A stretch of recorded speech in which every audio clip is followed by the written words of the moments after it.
There has never been a more important time to move in a vegan direction. Whether you're ready to start, restart, or re-energize your vegan or plant-based practice, this podcast is for you. I'm Michelle Olander, life coach, vegan, ADHD matriarch, travel lover, and smoothie loather. And I know that it's the details that get in the way of your vegan journey. But I like to believe that the obstacle is always the way. So every week we meet here where I translate the tools of life coaching and Stoic philosophy. I bring you actionable tips, some laughs, interesting guests, and vegan ideas for everyone at any age. All to help you veg your best. Episode 219, Holiday Countdown. Help! There's a vegan at the table.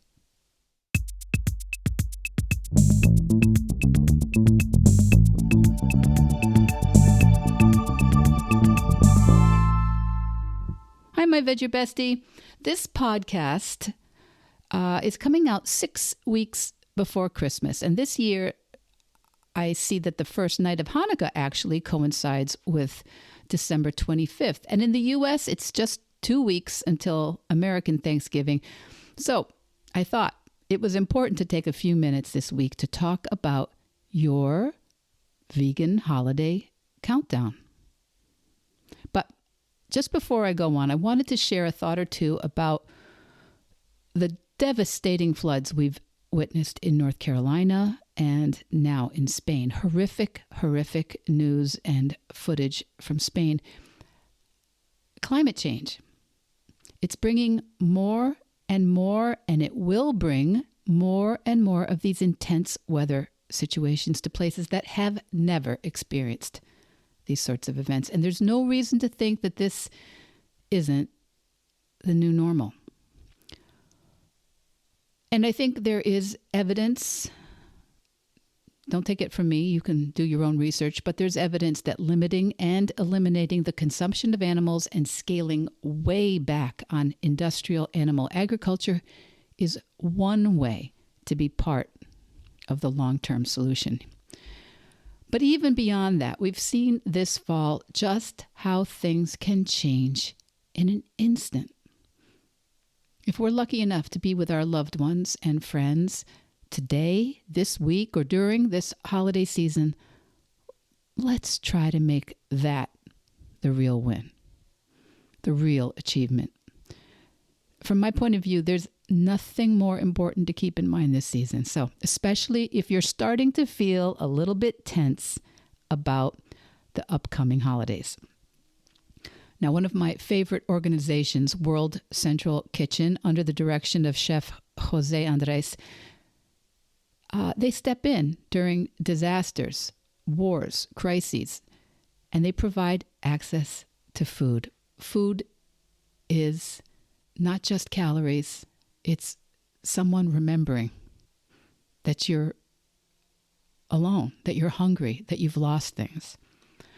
So World Central Kitchen has shown up in Valencia, Spain during this recent disaster. It's responded almost immediately in Asheville, North Carolina after Hurricane Helene. And they've been feeding and setting up local support to the war-ravaged populations in Ukraine and now in Gaza and amidst the unrest in Haiti. So World Central Kitchen is just one organization that reminds us how many of us, it's a reminder how many of us are just one event away from hunger. So if we're safe, if we are with friends and families, if we have food to share, let's remember that that is the biggest gift this season. But to the point of today's podcast, if this is your first holiday season leaning into a plant-based or vegan practice, I have a couple of thoughts. And if this holiday season you have a vegan on your guest list, you might be feeling some overwhelm, some confusion, maybe even some annoyance. And if you're vegan and some of your family and friends are not, you may also be experiencing some overwhelm, confusion, or even annoyance. The main reasons that we get together during the holidays, it's not the food or the gifts, right? I think we all admit that. any of us who've lost family and friends along the way, what we wouldn't give to know they'd be at the next holiday gathering, right? For the hug or the laugh.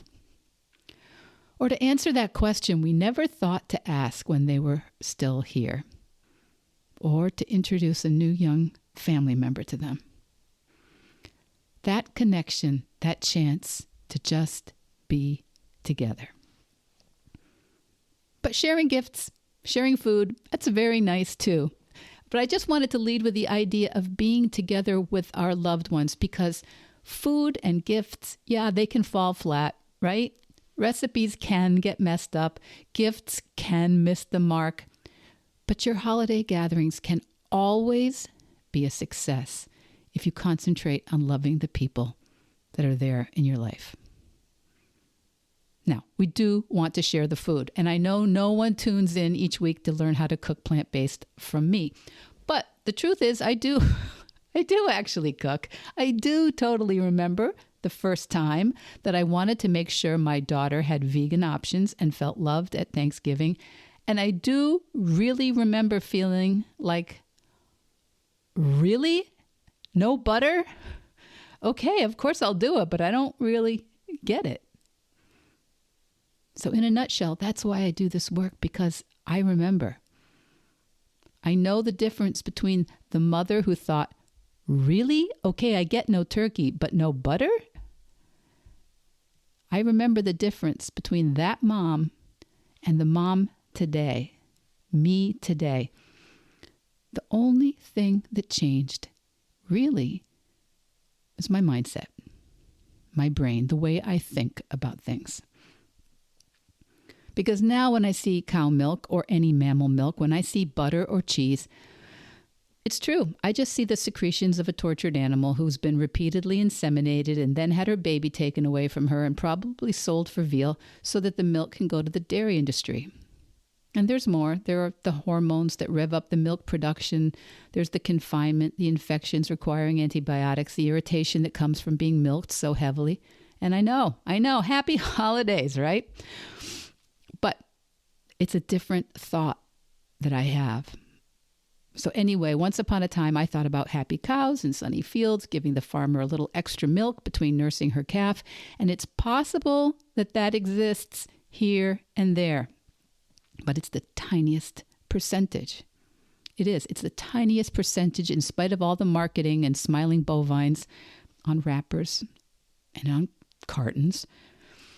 So my point is not to bum you out during this countdown to American Thanksgiving and the winter holidays. There are reasons why our culture developed raising animals. It was essential for survival in so many cultures, and they really were pastured. They really did eat grass then.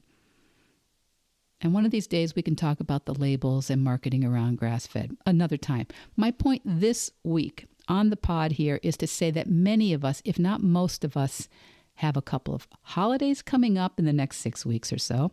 U.S. Thanksgiving, Christmas, Hanukkah, Kwanzaa, winter solstice, New Year's. And I'm going to confine my remarks in general to the holidays that my family and I celebrate together. But many of those ideas will be more or less universal. Whether you're a new vegan or beginning a plant-based lifestyle, or if, like once upon a time I was, if you're trying to imagine how to include a vegan or plant-based guest or family member in your upcoming gatherings. Or if you are newly plant-based or vegan and joining a non-vegan family for their holiday celebrations, all of these can be surprisingly tricky to navigate without a plan. Because if, as a vegan, you show up at someone's holiday without giving them much of a heads up, without bringing some food that you can eat, it's not impossible that you're going to find everything contains animal products. And if you're thinking that a significant other or family member is vegan, you may be thinking, what the heck does that even mean? Do I have to make twice as many meals? So, today at the very start, I want to suggest that a few things are possible, especially for people who may be having what I sometimes call a hybrid Thanksgiving or holiday. And there are loads of resources out there. There are loads of great websites and programs and meal plans you can try. But I would say for most of us, we are coming up on a bunch of holidays and gatherings, and we might realistically not have time to learn how to make a vegan mushroom Wellington from scratch or learn to bake a vegan cheesecake. And if you do, amazing.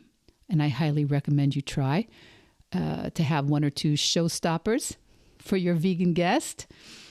And by the way, if your vegan guest sees those things, there will be tears of relief and gratitude in their eyes. And if you yourself are the vegan heading to historically non-vegan get-togethers, that would be great, right? It would be great to bring something you know you can eat and share that most people will love. But as this is the first week of the holiday countdown, as I said, the difference between me navigating a vegan family member for the first time and me today actually vegan is, well, mostly, and when I say mostly, I actually mean completely, it's the mindset. It's just a change of mind and then the practice. So, first step, making a plan. And even if you are a veteran vegan and everyone will be vegan at your table, this is the time to make a plan for you too. And if you just hyperventilated hearing that word plan, or worse, if you started rubbing your hands together and began Googling for the perfect planner, I get you. I am you. I have been you. I can overcomplicate opening an envelope. But let's decide. Let's decide to make this as simple as we can. Where are we going to be? Who's going to be there? What are we trying to achieve? Now, in my case, the current plan is we will be joined at our house. My husband and I will be joined at our house for Thanksgiving by our daughters and their families. Christmas details at this exact moment are still being planned since there are some in-laws in the equation for all my kids, which makes me so happy that all our grandchildren have other grandparents and relatives who adore them and want to share their holidays with them. So if you haven't planned where, what time, and who yet, that's an important place to start. Don't get tense until you have those figured out first. And of course, yes, things can change. People get sick. Dramatic weather interrupts things, as we for sure know. But we begin with a basic plan. Not the Martha Stewart plan. Very, very basic. You know, I talk with people all the time. Yeah, because I'm a coach.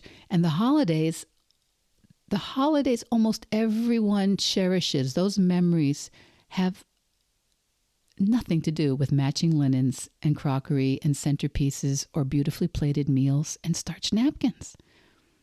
Okay? I think we all know that. So where are we going to be? Who'll be there? What are we trying to achieve? What are we trying to achieve? If you're not vegan, but you have vegans coming, you may be trying to achieve a situation to welcome them and get to know them. And I'm going to give you my best, simplest advice. Use your words. That's not just what we say to toddlers. Use your words.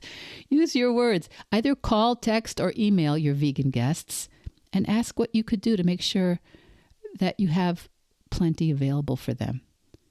If you know that you won't be able to figure out, for example, maybe a vegan dessert, ask, is that something they could bring? And by the way, write this down for U.S. folks. There's a company called Marie Callender's. She has an apple pie, which is accidentally vegan, at least in my experience. In my region, sometimes things are differently processed or created in different areas. But it's a frozen apple pie, quite tasty, and usually suitable for vegans. So our Oreos, super easy, and so easy to find a pint or two of non-dairy ice cream in the freezer. Is it what they make at 11 Madison Park, the plant-based Michelin star restaurant in Manhattan? No. No. So what? You can have frozen apple pie, heat that up in the oven. You can have some beautiful non-dairy ice cream, Oreos. At least somebody has something. I would be fine with that. Second piece of advice, let at least the vegetables be vegan, please. The hardest thing for vegans in restaurants and in homes is when the vegetables are only available with animal dairy, with butter, with cheese, if they're cooked with animal broth or made with bacon, if they've been garnished with those things. It is a heartbreak when you see all these vegetables and you can't eat any of them because of the meat and dairy on them. So if you or the rest of the family absolutely has to have Brussels sprouts with pancetta or potatoes with cow's butter and cow's milk, please just leave some of those veggies aside so that even if it's a bit boring, it's still edible by your vegan guest. And it's really not too hard to have maybe a plant-based butter like Miyoko's or Earth Balance on hand, and maybe a sourdough or similar bread that has no egg or dairy in it. Very, very simple. Something that just really costs you nothing much in the way of thought or energy, but it's a welcome. Now, there are also some lovely centerpiece-style vegan dishes that my family typically has, like a Hasselback butternut squash. Just remember to use plant-based butter or olive oil, or a roasted whole cauliflower, both of which are pretty easy. They just need some time in the oven. And then there are also very simple nut roasts, but I honestly really like the frozen Gardein plant-based roast. Gardein plant-based roast, in case you're writing this down, which can just camp out in your freezer. It can just be there for weeks or months until you need it. And in our family, there has always been a mushroom tart at family gatherings, which is usually made with accidentally vegan crescent roll dough from the supermarket and a vinegar coleslaw, both of which have been on the table forever, and they predate any vegans in the family. So you can find a million recipes, but the holidays might not always be the best time to learn a million or even a couple new recipes. And I think just the tiniest bit of thought will mean your vegan guest or guests will feel welcome and full at your table. And if you are the one, if you're the vegan, maybe use your words too. Give a call, ask what you can bring, maybe suggest a couple of those simple ideas that you could bring with you. So, the plan. When is your holiday get-together? Where will you be? What are you trying to achieve? If you're having any anxiety or tension over the upcoming holidays, please consider just redirecting that busy brain of yours to answering these questions as simply as you can. You know, one of the best Thanksgivings I remember is just a few days after our first child was born. My husband and I had planned to go to my parents' house for Thanksgiving, but there was a huge snowstorm Thanksgiving morning. And of course, we didn't go. But before I had time to really be sad, my parents, who never drove in winter advisory weather, I could hear them kicking the snow off their boots on the front porch to bring in a simple Thanksgiving meal to us. I can never share another meal with them. It's not the food, is it? Right? It's not the food per se. It is that feeling of being fed. The feeling of being cherished, welcomed, respected, and loved. So whether you are the odd vegan out or worrying about welcoming your first vegan to your holiday table, even if you're just thinking about how to really simplify and de-stress this season, please give some of those ideas a go. And if you have the means, consider looking how to support those who are struggling this season around the world. Even if we can do very little, almost all of us can do something. And we can also let that knowledge of human suffering remind us to count our blessings. There's never been a more important time to move in a vegan direction. I think that significant events around the world are showing that to us now. But it does not have to be stressful. It for sure doesn't have to feel like restriction or deprivation or a hassle. A plant-based practice just needs a little bit of willingness, a little bit of open-mindedness, and some practice. But you don't have to wait or worry. You can just veg your best. Veg Your Best podcast production, music, and editing by Charlie Weinshank. Thanks, Charlie. Before you go, it would mean so much to me and the Veg Your Best team if you would hit subscribe, leave us a 5-star review, or share with someone you think might be interested. Something about algorithms, it helps bump us up a little in the rankings, and that's the best way to help others find the podcast and for us to find our audience. So, until next week, make it easy and veg your best.